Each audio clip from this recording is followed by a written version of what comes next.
বন্দে পুরুষোত্তমম। সকলকে আমার আনন্দিত জয়গুরু। আজ ইষ্টকথায় আমরা আলোচনা করব আমাদের সমাজে কিভাবে চলতে হবে। এই সমাজে তো নানান মানুষ, নানান মত, একজনকে খুশি করতে গিয়ে আর একজনের রাগ হয়ে যায়। এই যে তাদের সাথে কিভাবে তালে তাল মিলিয়ে সবাইকার সাথে চলতে হবে, এই নিয়ে পরম দয়াল শ্রী শ্রী ঠাকুর আমাদের কি বললেন আর বর্তমান আচার্যদেব আমাদের কিভাবে চলতে বললেন, আজ ইষ্টকথায় আমরা এই বিষয় নিয়ে আলোচনা করব। আমাদের একটু বলুন। বন্দে পুরুষোত্তমম। সকলকে আমার আনন্দিত জয়গুরু। এই যে নানা মানুষের নানা মত, এ সব যুগেই ছিল, সব যুগেই আছে, আর এই কনফ্লিক্ট এটা সব সময় হয়ে থাকে। এই প্রসঙ্গে খুব সুন্দর একটা গল্প আছে। গল্পটা হচ্ছে, সবাইকে জানা যে একটা লোক তার ছেলেকে আর একটা গাধা নিয়ে গ্রামের রাস্তা দিয়ে চলছে। তিনজন যাচ্ছে, যেতে যেতে কিছু লোক দেখছে যে আরে, তারা মন্তব্য করছে ওই লোকটার দিকে, আরে লোকটা কি বোকা, দেখ গাধাটাকে হাঁটিয়ে নিয়ে যাচ্ছে, আরে গাধাটার পিঠে একটু বস, তাহলে তো আরাম করে যাওয়া যায়। অকারণে গাধাটা হেঁটে যাচ্ছে আর ওরা দেখো গাধার মতো পিছু পিছু হেঁটে যাচ্ছে। তা এই কথা শুনে ছেলেটা বলছে, বাবা এরা কি বলছে, তুমি বরং গাধার উপরে বসে যাও, তুমি বয়স্ক মানুষ, তোমার একটু আরাম হবে, তুমি গাধার উপরে বসে যাও, এরা ঠিকই বলছে।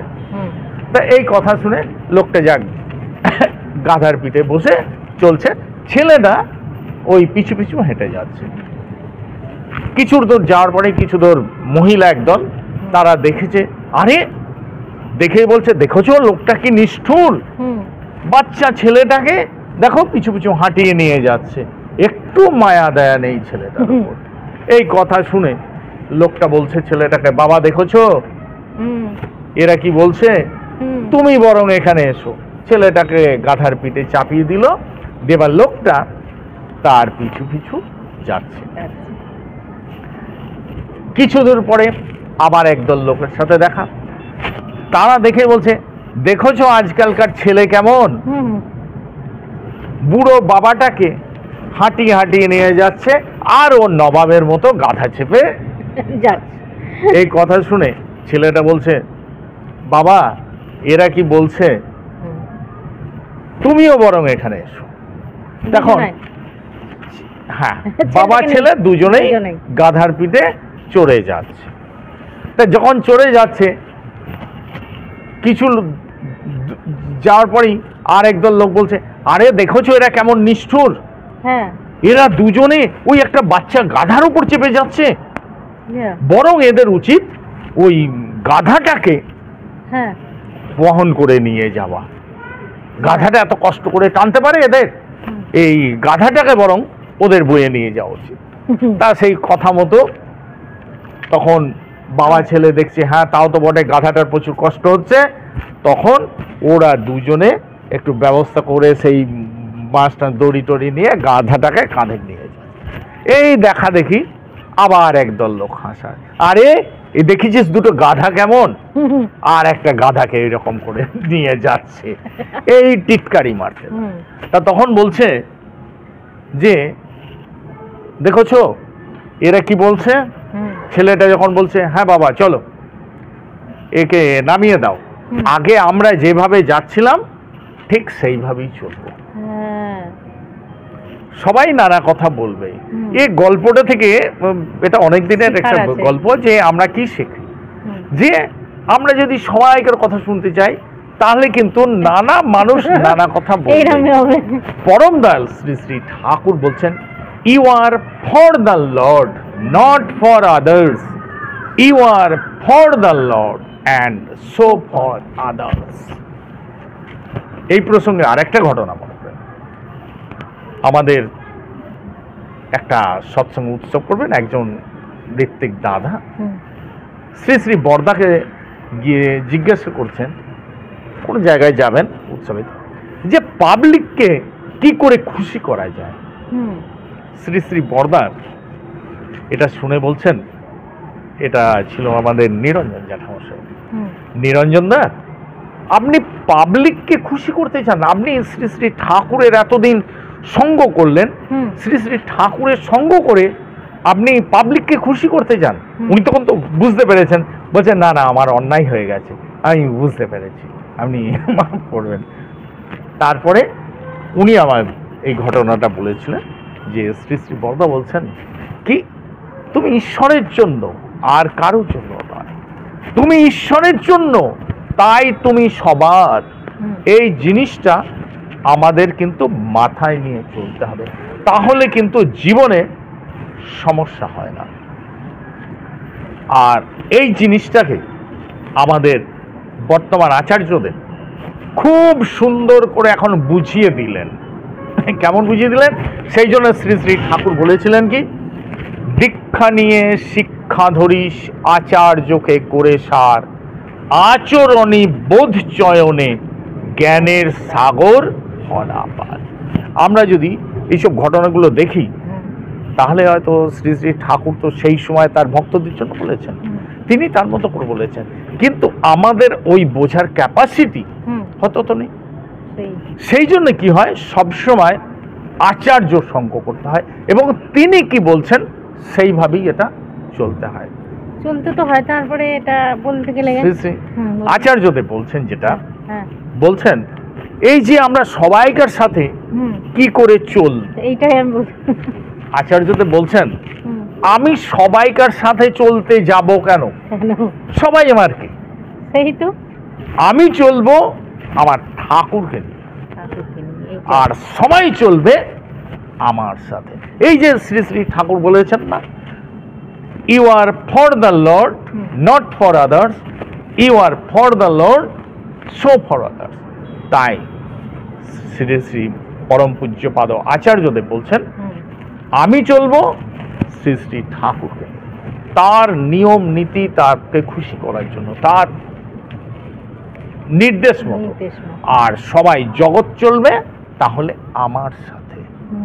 আর যে সবাইকে খুশি করতে চায় সে হচ্ছে ওই মন্দিরের ঘন্টার মতো, সবাই আসবে বাজিয়ে দিয়ে চলে যাবে। আর বাস্তবেও দেখা যায় মানুষকে, সাধারণত মানুষকে দেখা যায় যে মানুষ খুব সাধারণত একটু ভালো বলে না, যে একটু ভালো বলতে কি, যে সবাইকার কথাই মেনে নেবে, সবাইকার কথাই শুনে।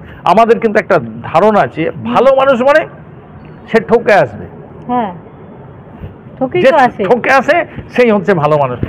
কিন্তু সে ঠাকুর রামকৃষ্ণদেব বলছেন আরে সরল হবি তার মানে বেকুব হবি কেন, তোমায় ঠকাতে পারবে কেন, এই জিনিসটা বোধটা থাকবে না কেন।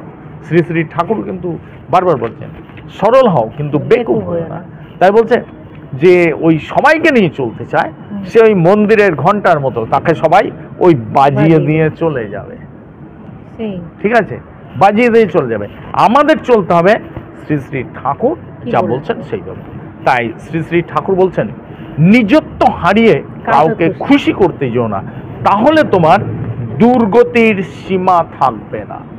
যে মানুষ নিজত্ব হারিয়ে, সেই জন্য বেশি দুর্গতি, যে মানুষ নিজত্ব হারিয়ে অপরকে খুশি করতে যায় তার দুর্গতির সীমা থাকবে না। আর নিজত্বটা বুঝতে হবে, নিজত্বটা কি? নিজত্বটা হচ্ছে যে আমার প্রিন্সিপাল ইষ্ট, শ্রী শ্রী ঠাকুর যা বলেছেন সেই বিধানের সাথে অন্য কিছু হলে আমি কম্প্রোমাইজ করব কেন? আমার নিজত্ব হচ্ছে আমার ইষ্ট, আমার নিয়ম নীতি, আমার প্রিন্সিপাল, সেটাই হচ্ছে আমার নিজত্ব। সেটা যে হারাতে যায় তার আর আছে কি? সে তো দেউলিয়া হয়ে বসে আছে, তার কিছুই নেই। যে যার ওই নিজত্ব প্রিন্সিপাল নেই সে তো একেবারে দেউলিয়া হয়ে বসে আছে। সেই জন্য শ্রী শ্রী ঠাকুরকে একজন এসে প্রশ্ন করলেন যে আমাদের ইষ্ট ধরার, এই গুরু ধরার প্রয়োজন কি? বললো তো সব তো দিয়ে থুয়ে প্রবৃত্তির কাছে একেবারে ন্যাংলা হয়ে বসে আছে, সেখান থেকে রক্ষা করবে কে? তার জন্যই হচ্ছে প্রিন্সিপাল, সেইটা ধরতে হয়।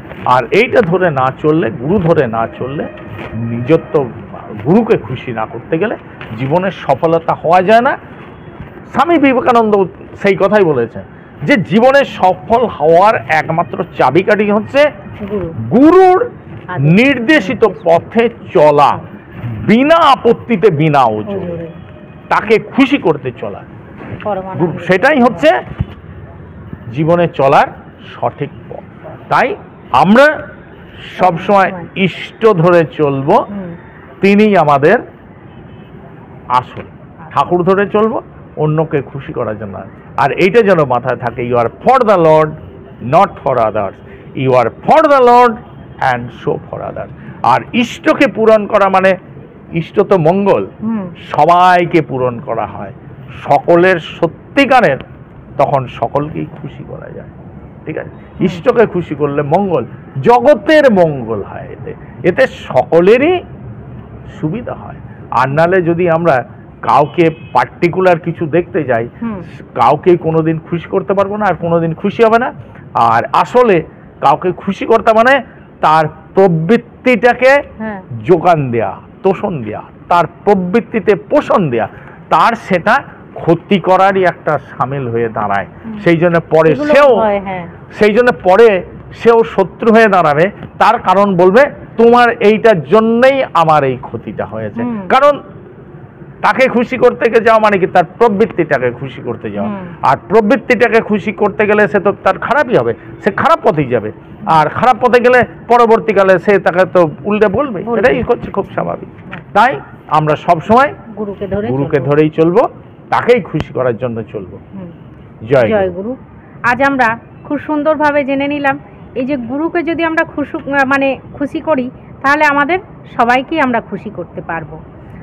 আর যদি না পারি, এই যে প্রথমে এই যে গল্পটা হলো, এই যে গাধার মতো হবে, এই কে কি বলছে এইগুলো শুনতে গিয়ে আমরা ওই গাধার মতনই চলতে থাকবো। আপনারা সবাই ভালো থাকবেন, সুস্থ থাকবেন, পরম দয়ালকে নিয়ে আনন্দে থাকবেন। জয় গুরু। বন্দে পুরুষোত্তমম।